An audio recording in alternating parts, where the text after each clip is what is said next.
Ораза ұстар алдында ең дұрысы дәрігерге барып көрініп, тексеріліп, организмнің жағдайын біліп алған дұрыс.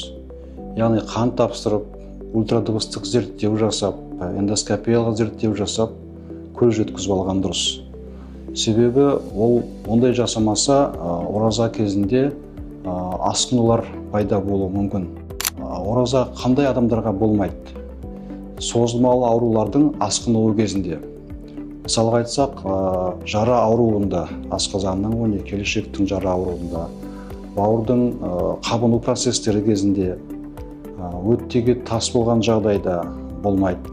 Себебі ашыққан кезде ол тастың көлемі үлкейеді. Одан да басқа ішектің аурулары, ұйқы безінің ауруларының қабынып тұрған кездерінде бұл жаңағы ораза ұстауға болмайды. Сондықтан осы жағдайлардың барлығына көз жеткізіп алу керек. Содан кейін барып дәрігердің кеңесіне жүгініп, осы ораза ұстауға шешім қабылдау керек деп ойлаймын. Себебі қазір 21 ғасыр, баяғы заман емес, ол жаңағы ұстаймын деп ешқандай тексерусіз, дайындықсыз ұстау деген ол қауіп қатерге алып келуі мүмкін. Немесе әртүрлі аурулардың асқынуына алып келуі мүмкін.